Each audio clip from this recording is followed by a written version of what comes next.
Assalamualaikum warahmatullahi wabarakatuh. Hari ini saya akan melanjutkan materi kita minggu lalu, yaitu aktivitas bisnis internasional.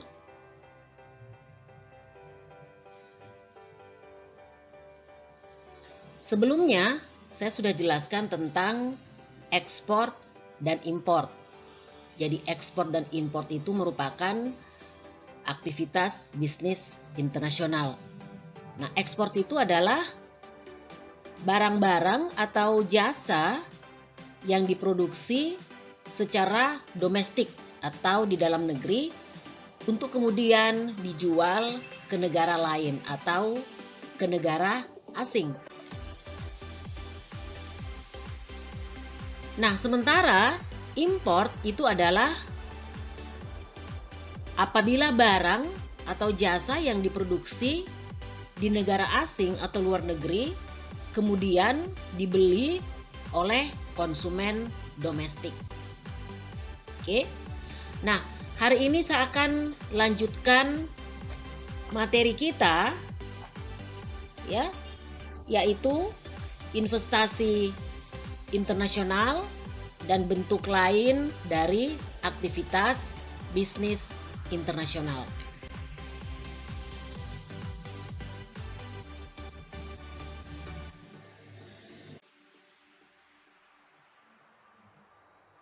Nah, investasi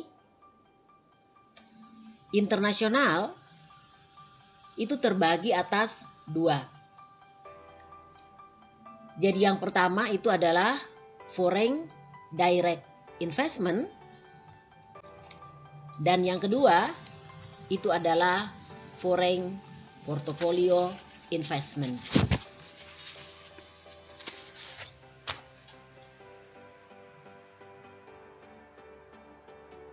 Apa itu foreign direct investment atau biasa disingkat dengan FDI? Dan apa pula itu foreign portfolio investment atau biasanya disingkat dengan FPI? Kita akan lihat satu persatu.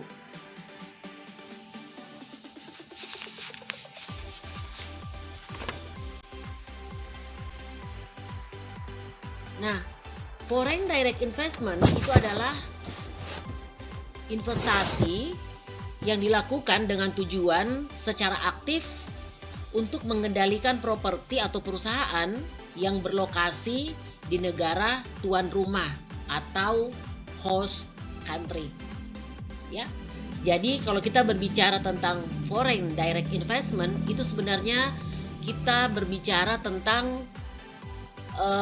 pengendalian satu negara atas properti negara lain.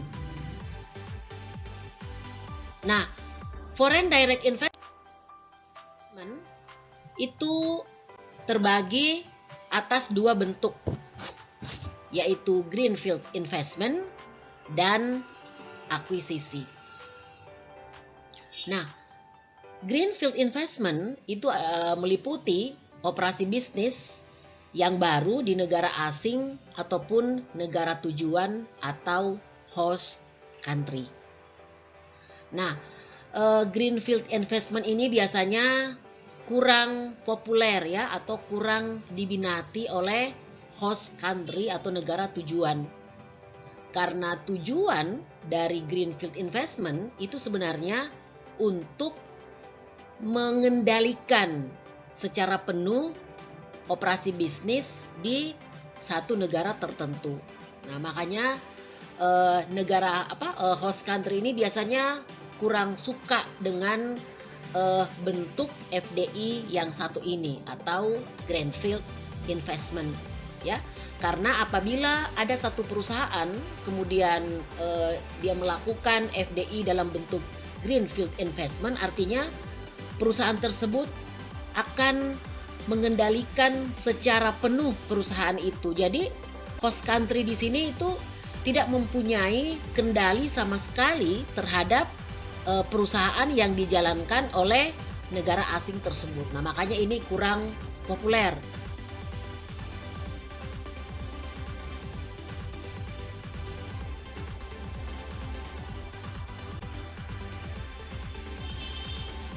Nah,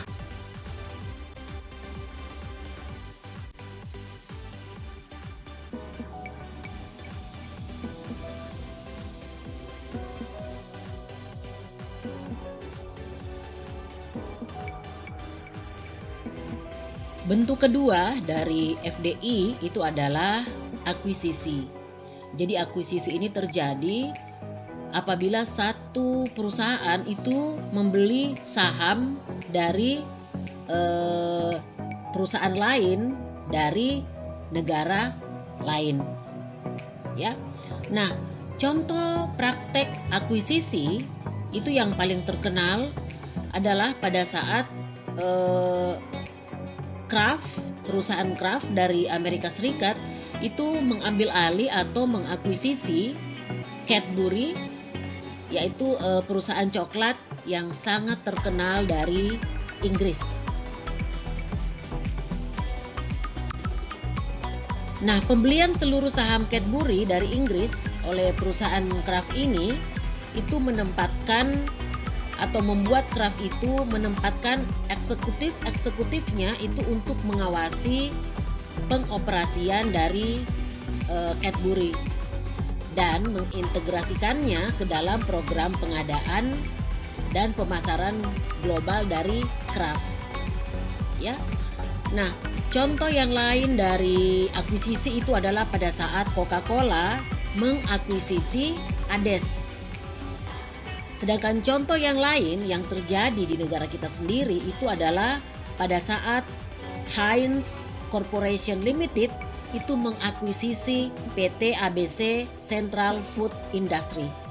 Jadi PT ABC Central Food Industry itu merupakan perusahaan yang berasal dari Indonesia ya. Nah, PT ABC Central Food Industry ini itu saya yakin kalian sangat familiar dengan produknya.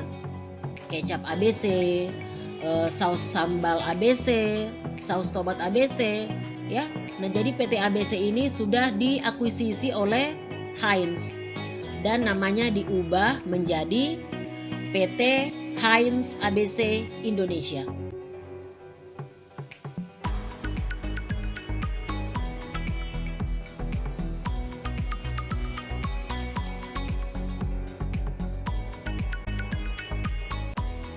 Nah, jadi foreign portfolio investment itu adalah pembelian aset keuangan, yaitu bisa berupa saham, kemudian ada obligasi, dan juga sertifikat deposito. Nah, tujuannya ini untuk mendapatkan keuntungan atau rate of return. Dan berbeda dengan foreign direct investment, itu tujuannya bukan untuk mengendalikan. Jadi tujuannya di sini hanya untuk mendapatkan keuntungan. Jadi pada saat saham itu dibeli ya dalam foreign direct portfolio investment ini, pada saat saham itu dibeli, yang diharapkan oleh perusahaan itu adalah mendapatkan dividen dari saham yang sudah dibeli. Begitu juga dengan obligasi yang mereka beli. Kuponnya ini nanti yang mereka harapkan. Jadi tujuannya di sini bukan untuk menguasai ataupun mengendalikan satu perusahaan.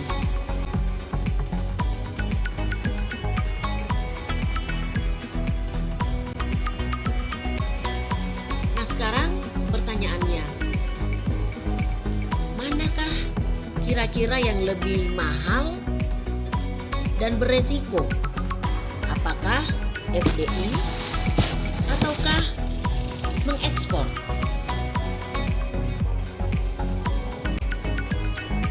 Kelangsungan strategi ekspor itu seringkali dibatasi oleh biaya transportasi dan adanya hambatan-hambatan perdagangan internasional. Nah, saat biaya transportasi itu ditambahkan dengan biaya produksi, maka menjadi tidak menguntungkan untuk mengirimkan barang dengan jarak yang jauh. Itu kalau menggunakan ekspor. Ya. Nah, hal ini terutama untuk barang-barang yang memiliki nilai rendah tetapi berat. Ya. Jadi barang-barang yang nilainya rendah tetapi berat. Contohnya seperti apa? Seperti umpamanya semen. ya. Semen itu nilainya rendah tetapi berat ya, sehingga kalau kita berbicara tentang biaya transportasi ini akan mahal. Minuman ringan ini juga mahal tetapi berat ya, karena ada isinya kan. Nah, untuk produk-produk ini contohnya tadi seperti semen umpamanya dan minuman ringan, untuk mengekspor mungkin bukan pilihan yang tepat ya. Lebih bagus FDI ataupun licensing. Nah, licensing itu akan saya jelaskan kemudian. Nah, jadi FDI itu banyak dilakukan antara lain sebenarnya seperti saya sudah sampaikan tadi, itu untuk menghindari hambatan perdagangan internasional.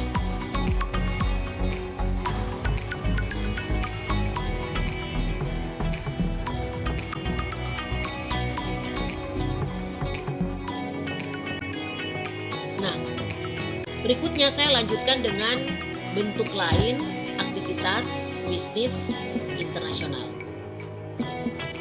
Nah, untuk bentuk lain dari aktivitas bisnis internasional itu ada beberapa. Ya. Nah, jadi yang pertama ada yang namanya international licensing. Ya. Apa itu international licensing? Jadi international licensing itu adalah perjanjian kontraktual di mana sebuah negara itu memberikan lisensi ya untuk penggunaan kekayaan intelektualnya. Contoh seperti umpamanya paten, merek dagang, nama merek, hak cipta ataupun rahasia-rahasia. Ya, rahasia-rahasia di sini bisa contohnya umpamanya ada resep dan ini resepnya rahasia. Nah, ini diberikan izin ya, jadi mereka itu punya kontrak. Nah, contoh dari lisensi internasional atau international licensing itu adalah seperti yang kalian bisa lihat di gambar, itu adalah Arrow. Nah, Arrow itu adalah merek kemeja yang sangat ternama di Amerika Serikat.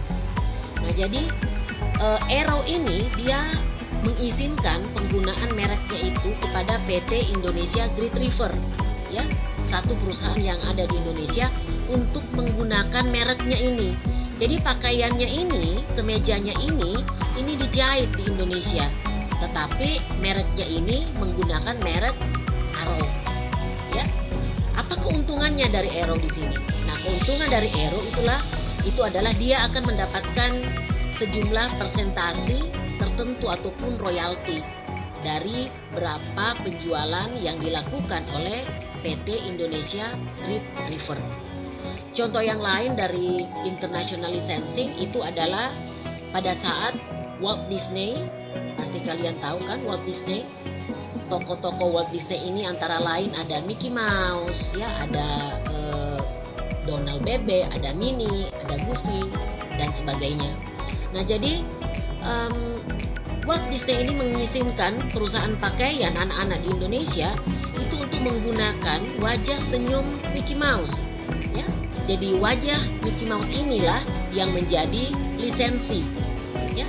Jadi Walt Disney ini memberikan izin kepada perusahaan yang ada di Indonesia itu untuk menggunakan wajah senyum dari Mickey Mouse pada pakaian-pakaian yang mereka produksikan, dan imbalannya itu sama dengan Arrow tadi, ya. Ada persentase tertentu ataupun royalti dari hasil penjualan, ya. Nah, itulah international licensing. Nah, bentuk lain itu adalah international franchising. Nah, pastinya kalian masih ingat apa itu franchise, ya. Nah, yang kita bicarakan di sini adalah international franchise atau franchise internasional. Nah, jadi international franchising itu adalah bentuk khusus lisensi internasional yang terjadi ketika sebuah perusahaan di suatu negara atau kita sebut sebagai franchiser itu dia memberikan otorisasi kepada sebuah perusahaan di negara lain atau kita sebut itu franchisee itu untuk menggunakan sistem operasinya serta nama mereknya atau merek dagangnya atau logonya dengan imbalan pembayaran royalti. Ya. Nah, contohnya di sini itu adalah Burger King dan masih banyak lagi yang lain. KFC, kemudian ada Starbucks, ya, ada McD, itu semua bentuk dari international franchising. Dan bentuk lain dari aktivitas bisnis internasional itu adalah international management contract. Nah, jadi international management contract itu adalah perjanjian penyediaan manajemen atau pengelolaan ataupun pengetahuan manajerial, ya, dalam beberapa ataupun bisa di dalam beberapa fungsi ataupun mungkin bisa seluruh bidang fungsional kepada perusahaan lain yang ada di luar negeri. Nah, kontrak manajemen internasional itu biasanya dilakukan misalnya pada industri perhotelan kelas atas.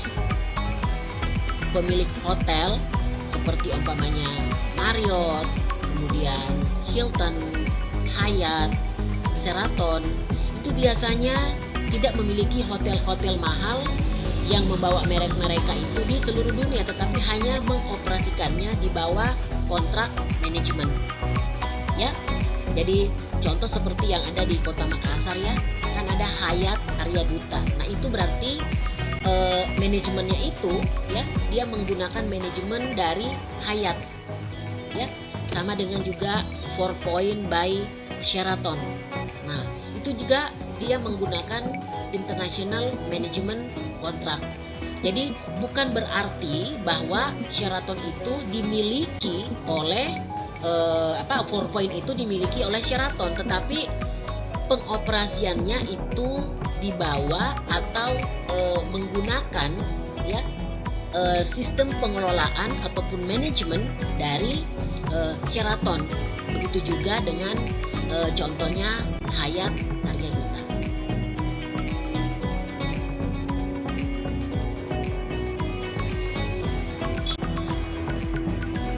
Nah, selanjutnya kalian bisa lihat ini ada 10 daftar perusahaan franchise, ya. Jadi franchise itu kalau di Indonesia kita kenal dengan istilah waralaba.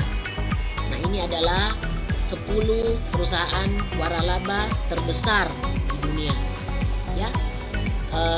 Beberapa dari perusahaan waralaba ini kita juga sudah bisa nikmati, ya, di Kota Makassar. Contoh seperti umpamanya ada McD, ada KFC, ada Burger King, ya, yang baru beroperasi tahun lalu. Kemudian ada Ace Hardware, kemudian ada Pizza Hut, Subway, Harrods, Wyndham, kemudian Grup B Casino dan 7-Eleven. Ini belum ada di Indonesia, tetapi belum ada di Kota Makassar, tetapi sudah ada di Indonesia. Dan ini adalah kalian bisa lihat, ya, ada daftar, ya, dari berapa jumlah unit, kemudian informasi tahun berdiri dari ke-10 perusahaan waralaba terbesar di dunia tadi, ya. Saya kasih lihat di sini Subway. Subway ini dia punya unit itu 42.000 lebih, didirikan tahun 65, jadi sudah lama sekali. Kantor pusatnya itu di Florida, ya, Amerika Serikat, dan dia bergerak dalam bidang ataupun industri fast food, ya. Nah, kalau kalian perhatikan, sebagian besar perusahaan waralaba ini itu didominasi oleh industri fast food, ya. Ada berapa ini fast food? 4, ada 5, ya, ada 5. Oke. Dan yang lain itu ada toko retail, ada dealer mobil, ya, ada hotel, dan ada toko perkakas.